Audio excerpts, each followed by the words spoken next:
अपने भाई कंस द्वारा पहले 7 शिशु की हत्या के बाद माता देवकी अपने 8वें पुत्र भगवान श्री कृष्ण को जन्म देती है। उस अंधेरी कारा में आशा जन्म लेती है।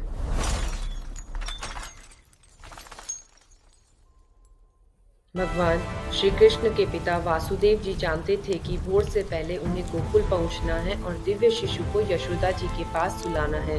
वासुदेव जी को मूसलाधार वर्षा और तूफान के बीच पवित्र यमुना नदी को पार करते हुए गोकुल पहुंचना है। जल स्तर बढ़ता जाता है, पानी की मात्रा और तेज हो जाती है।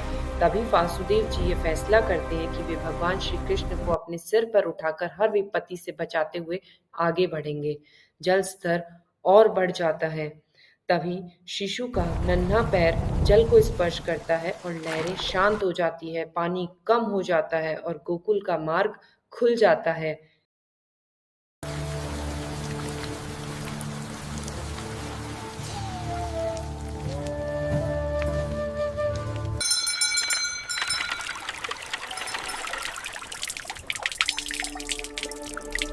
वासुदेव जी भगवान श्री कृष्ण को सोती हुई यशोदा जी के पास सुलाकर दिव्य शिशु और यशोदा जी को प्रणाम कर मथुरा की जेल वापस लौट जाते हैं।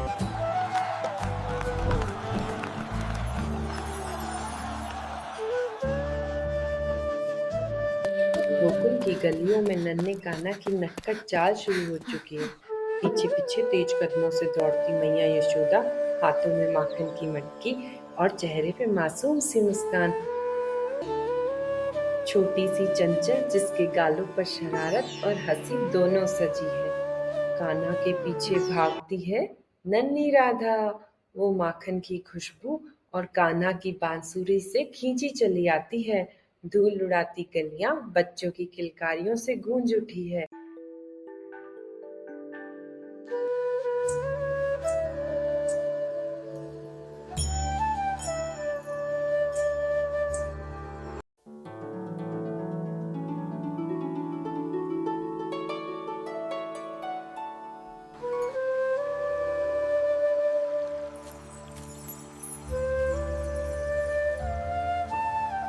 गोकुल की भूमि पर काले बादल छा जाते हैं, इंद्र के क्रोध से बरसते मूसलाधार पानी की धार, लेकिन नन्ही श्याम अपनी छोटी सी उंगली से उठा लेते हैं गोवर्धन पर्वत।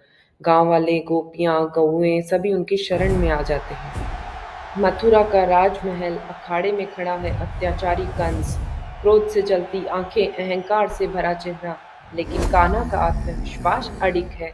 दोनों में होता है द्वंद्व युद्ध, कभी वार कभी बचाव, धरती कांप उठती है उनकी टकरार से। आखिरकार कंस पराजित हो जमीन पर गिर पड़ता है और मथुरा की गलियों में गूंज उठती है जय जयकार, कृष्ण कन्हैया लाल की जय। हस्तिनापुर की महासभा, सभा मंडप में गूंज रही है अपमान की ठहाके। द्रौपदी, 5 पांडवों की धर्मपत्नी, अन्याय और क्रूरता के बीच अकेली खड़ी है। दुशासन अहंकार और क्रूरता से भरा उसके वस्त्र खींचने के लिए आगे बढ़ता है। द्रौपदी की आंखों में आंसू आ जाते हैं, हाथ आकाश की ओर उठते हैं और हृदय से पुकार निकलती है, हे गोविंद, हे माधव, मेरी लाज बचाओ। क्षण भर में सभा का वातावरण बदल जाता है। दुशासन खींचता ही जाता है, लेकिन वस्त्र अंतहीन हो जाता है। द्रौपदी के चेहरे पर भय की जगह भक्ति और विश्वास की चमक आ जाती है। सभा में बैठे सब स्तब्ध है, क्योंकि ये कोई साधारण चमत्कार नहीं, ये स्वयं श्री कृष्ण का वरद हस्त है। उन्होंने अदृश्य रूप से द्रौपदी की लाज को अनंत वस्त्रों से ढक दिया है।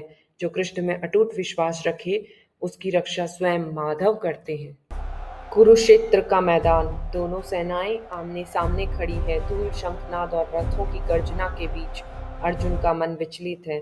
अपने ही संबंधियों को सामने देखकर उसके हाथ कांपने लगते हैं, गांडीव नीचे झुक जाता है।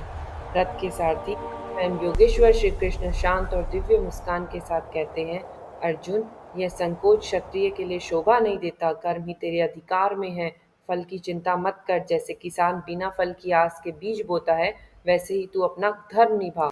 जैसे सैनिक बिना भय के अपनी भूमि की रक्षा करता है, वैसे ही तू धर्म की रक्षा के लिए युद्ध कर। अर्जुन अब भी मौन है। कृष्ण के चेहरे पर दिव्य तेज फैलता है। क्षण भर में उनका रूप बदलने लगता है।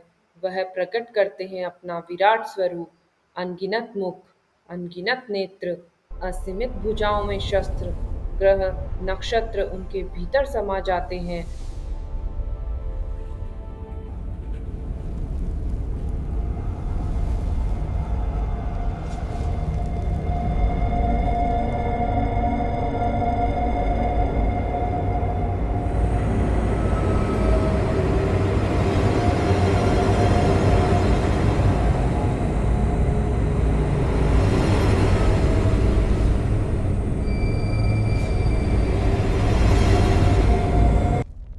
अर्जुन की आंखों में अब संकल्प की ज्वाला है। वह गांडीव उठाता है, रथ आगे बढ़ता है।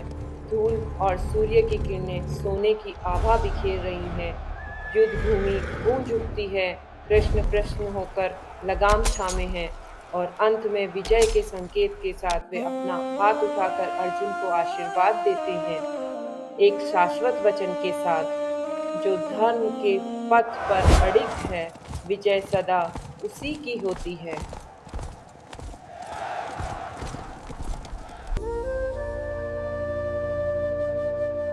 कृष्ण कन्हैया लाल की जय।